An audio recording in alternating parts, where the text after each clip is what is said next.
Hello friends, welcome on my YouTube channel V Technical. मेरा नाम है सत्येंद्र सिंह। कैसे हैं आप सभी लोग?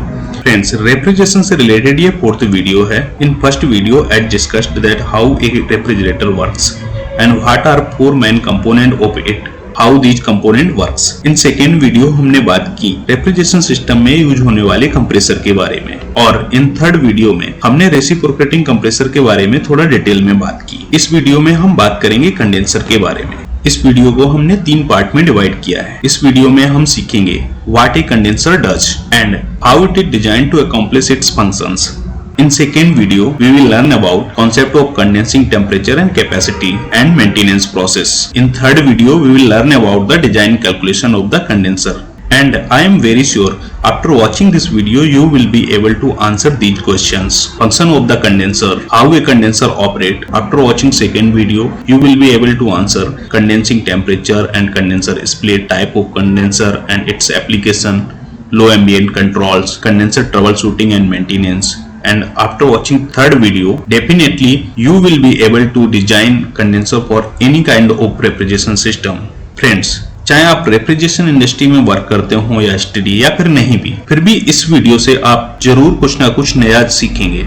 So let's begin with the function of the condenser. Functionally, condenser evaporator की मिरर इमेज होता है। evaporator का फंक्शन रेफ्रिजरेटेड स्पेस या फ्रिज के अंदर की गर्मी को एब्जॉर्ब करना, जबकि कंडेंसर का फंक्शन उसी गर्मी को रेफ्रिजरेटेड स्पेस या फ्रिज के बाहर रिजेक्ट करना होता है। कंडेंसर इवेपोरेटर हीट और सक्शन लाइन की सुपर हीट के अलावा सक्शन वेपर द्वारा पिकअप्स की गई कंप्रेशन और मोटर हीट को भी रिजेक्ट करता है।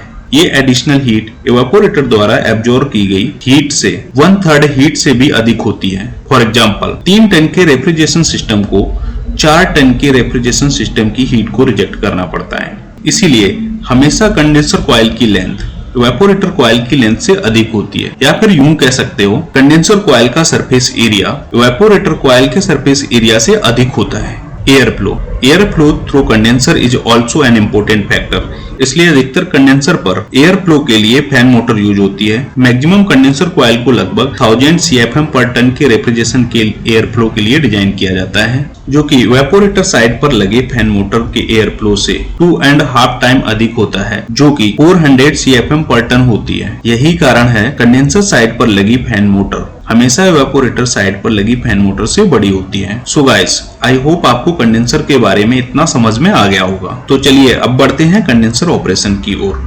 जो लोग रेफ्रिजरेशन को नया सीख रहे होंगे वो लोग सोचते होंगे कैसे कोई इवेपोरेटर रेफ्रिजरेशन सिस्टम से इतनी ज्यादा हीट एब्जॉर्ब कर लेता है, जबकि सक्शन लाइन तो हमेशा ठंडी ही रहती है। ये स्ट्रेंज कंडीशन होती क्यों है? ये इसलिए होता है क्योंकि इवेपोरेटर रेफ्रिजरेटर या फ्रिज के अंदर से लेटेंट हीट एब्जॉर्ब करता है। इस प्रकार की हीट सक्शन वेपर का टेम्परेचर चेंज नहीं करती। ये लेटेंट हीट रेफ्रिजरेंट वेपर के अंदर ट्रैप हो जाती है, जिससे लिक्विड रेफ्रिजरेंट बॉयल होने लगता है और रेफ्रिजरेंट लिक्विड से वेपर में कन्वर्ट हो जाता है।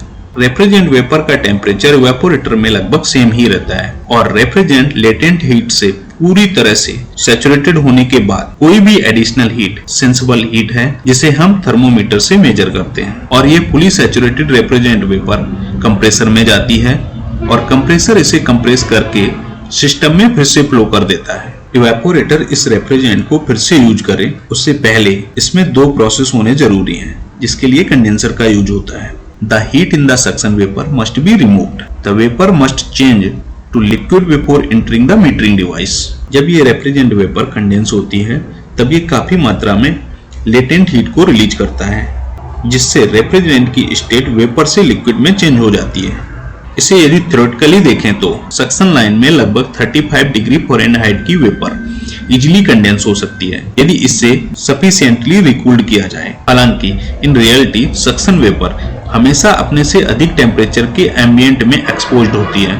इसलिए कूल सक्शन वेपर में एग्जिस्ट हीट को ऐसे एम्बिएंट में डिस्चार्ज करना लगभग इम्पॉसिबल होता है, जो पहले से ही गर्म हो। एज्यूम करो 95 डिग्री फ़ारेनहाइट का एम्बिएंट टेम्परेचर 35 डिग्री फ़ारेनहाइट की वेपर को वापस लिक्विड में कैसे कन्वर्ट करे? ये हो सकता है यदि किसी भी तरह इस वेपर का टेम्परेचर इतना रेज कर दिया जाए कि 95 डिग्री फ़ारेनहाइट की एम्बिएंट एयर इस वेपर को पर्याप्त ठंडी लगने लगे तो इजिली कंडेंस हो सकती है। But according to the law of thermodynamics, vapour के टेम्परेचर को इसके प्रेशर को बढ़ाकर बढ़ाया जा सकता है। इस प्रोसेस को रेफ्रिजरेशन सिस्टम में कंप्रेसर की हेल्प से पूरा किया जाता है। कंप्रेसर के मैकेनिकल ऑपरेशन को मैंने इससे पहले वाले 2 वीडियो में बताया है। इस वीडियो में हम कंडेंसर पर डिस्कस करेंगे। तो चलिए कॉन्सेप्ट को हम एक एग्जांपल से समझते हैं। सपोज R22 की सक्शन वेपर जिसका टेम्परेचर 25 डिग्री फ़ारेनहाइट और प्रेशर 49 psig है। अब इसे कंप्रेस करके इसका प्रेशर 185 psig कर दिया जाता है। According to pressure temperature chart 185 psig पर R22 वेपर का टेम्परेचर 96 डिग्री फ़ारेनहाइट हो जाता है। अब इसे यदि 1 डिग्री कूल करके 95 डिग्री कर दिया जाए तो ये सैचुरेटेड वेपर से कंडेंस होकर लिक्विड में कन्वर्ट होने लग जाएगी। अब ये 1 डिग्री का temperature difference between vapour and ambient air condensation process को काफी स्लो करेगा। अब यहीं पर यदि सैचुरेटेड वेपर और एम्बिएंट एयर के टेम्परेचर में डिफरेंस ज्यादा है तो कंडेंसेशन प्रोसेस काफी फास्ट होगा। जैसे कि सेम R22 की सक्शन वेपर जिसका टेम्परेचर 25 डिग्री और प्रेशर 49 psig है। अब इसे कंप्रेस करके इसका प्रेशर 278 psig कर दिया जाता है। तब according to pressure and temperature chart इसका टेम्परेचर 125 डिग्री फ़ारेनहाइट होगा। तब 95 डिग्री फ़ारेनहाइट की एम्बिएंट एयर इसके लिए काफी ठंडी हो जाएगी जिससे कंडेंसेशन प्रोसेस काफी फास्ट होगा। इसलिए किसी भी रेफ्रिजरेशन सिस्टम में कंप्रेसर का सिलेक्शन इस प्रकार किया जाता है जो सैचुरेटेड वेपर का टेम्परेचर कंडेंसिंग टेम्परेचर से काफी अधिक डिलीवर करे। मानो यदि कंप्रेसर सैचुरेटेड वेपर का टेम्परेचर कंडेंसिंग टेम्परेचर से बस 1 डिग्री फ़ारेनहाइट अधिक रखे तो सिस्टम में कंप्रेसर तो छोटा यूज हो जाएगा बट कंडेंसेशन प्रोसेस काफी स्लो होगी, या यूं कह लो सिस्टम की एफिशिएंसी तो बढ़ जाएगी बट कूलिंग प्रोसेस बहुत स्लो हो जाएगी। सो गाइस, उम्मीद करता हूं आपको यहाँ तक प्रोसेस क्लियर हो गई होगी। तो चलिए बढ़ते हैं आगे और इसे थोड़ा और डिटेल में समझते हैं। रेफ्रिजरेशन सिस्टम में कंडेंसर में कंडेंसेशन प्रोसेस के 3 फेज होते हैं। Number 1 desuperheat, number 2 condense, number 3 subcooling. हम बात करते हैं डी सुपरहीट फेज की। डिस्चार्ज गैस कंप्रेसर से कंप्रेस होकर आती है। ये काफी हॉट होती है, इसका टेम्परेचर भी काफी हाई होता है कंपैरेटिवली जब ये कंप्रेसर में इन करती है। जैसा कि अभी बताया था, suction vapour picks up motor heat and heat of compression as it undergoes the compression process. The hot gas is called superheat vapour and the vapor must be cooled in the first part of the condenser before condensation can begin, जिसे हम D superheat phase कहते हैं। इसे हम इस example से समझते हैं। कंप्रेसर से आने वाली रेफ्रिजरेंट वेपर का टेम्परेचर 175 डिग्री फ़ारेनहाइट है, जबकि R22 रेफ्रिजरेंट का कंडेंसिंग टेम्परेचर एट 278 psig पर 125 डिग्री फ़ारेनहाइट है। अब इसको कंडेंसेशन से पहले 50 डिग्री फ़ारेनहाइट की हीट को रिजेक्ट करना पड़ेगा। देन कंडेंसेशन प्रोसेस स्टार्ट होगी। कंडेंसेशन प्रोसेस से जो हीट रिजेक्ट होती है उस प्रोसेस को डी सुपरहीट फेज कहते हैं। और इसके बाद आता है condensing phase. The condensing temperature is the temperature at which a vapour return to a liquid stage. यानी कंडेंसिंग टेम्परेचर वो टेम्परेचर है जिस पर वेपर लिक्विड में कन्वर्ट होने लगती है। Condensing is a process, not an action that happens all at once. Condensing start when the condensing temperature is reached and continues throughout most of the condensing coil until the vapor has fully condensed into a liquid. Condensing एक process है, ये कोई action नहीं है जो suddenly हो जाता है। कंडेंसिंग तब स्टार्ट होती है जब कंडेंसिंग टेम्परेचर रीच करता है और ये पूरी कॉइल में होती है जब तक कि पूरी तरह से वेपर कंडेंस होकर लिक्विड में कन्वर्ट नहीं हो जाती है। इस पॉइंट पर रेफ्रिजरेंट सैचुरेटेड लिक्विड होता है। इस प्रोसेस को कंडेंसिंग प्रोसेस कहते हैं। जिसके बाद आता है सबकूलिंग फेज। जब सैचुरेटेड लिक्विड को कंडेंसिंग टेम्परेचर से नीचे ठंडा किया जाता है उसे सबकूलिंग कहते हैं। इसे ऐसे समझो, सपोज करो R22 रेफ्रिजरेंट लिक्विड का temperature 125 degree Fahrenheit at 278 psig पर है और लिक्विड लाइन का टेम्परेचर 115 डिग्री फ़ारेनहाइट है।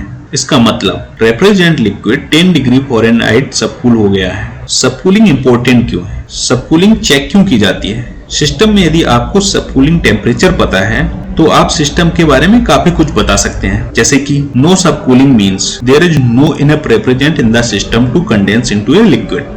यदि सिस्टम में सबकूलिंग नहीं हो रही है तो इसका मतलब है सिस्टम में रेफ्रिजरेंट कम है। Point number 2, low subcooling less than 5 degree Fahrenheit में mean there could be flashing of refrigerant before it reaches the metering device. इसका मतलब यदि सिस्टम में लो सबकूलिंग है दैट मीन्स रेफ्रिजरेंट की मीटरिंग डिवाइस में पहुंचने से पहले फ्लशिंग हो रही है। Point number 3, high subcooling over 20 degree Fahrenheit में mean there is too much refrigerant in the system. और यदि सबकूलिंग ज्यादा है तब इसका मतलब सिस्टम में रेफ्रिजरेंट की क्वांटिटी ज्यादा है। हालांकि कई सारे सिस्टम में कंडेंसर आउटलेट पर सबकूलिंग नहीं होती है, but you are very sure system में रेफ्रिजरेंट क्वांटिटी इनफ है। ऐसा क्यों होता है, तब क्या करना है? और ये जो अभी हमने बात की फ्लशिंग, ये फ्लशिंग क्या होती है, ये सब चीजों को डिस्कस हम अगले वीडियो में करेंगे, अदरवाइज ये वीडियो काफी लंबी हो जाएगी। और हाँ, लास्ट में एक थंब रूल, सब cooling in most refrigeration system is 10 degree Fahrenheit. किसी भी सिस्टम में यदि सब कूलिंग 10 डिग्री फ़ारेनहाइट के आसपास है, that means system perfectly balanced है। तो ये था रेफ्रिजरेशन सिस्टम के कंडेंसर के बारे में पहला वीडियो। नेक्स्ट वीडियो में हम बात करेंगे कंडेंसर कितने प्रकार के होते हैं, कंडेंसिंग स्प्लिट क्या होती है और इसके maintenance process, and in third video we will discuss about the design calculation of the condenser. So definitely you will enjoy all 3 video of condensing coil. और हाँ, यदि इस वीडियो से आपको कुछ भी सीखने को मिला हो तो चैनल को सब्सक्राइब जरूर कर दें और नोटिफिकेशन के लिए बेल आइकन पर क्लिक कर दें, जिससे आपको नेक्स्ट वीडियो के अपडेट आ जाएंगे। तब तक अपना और अपनों का ख्याल रखें। Thanks for watching this video. Be technical with V Technical. Bye bye, take care.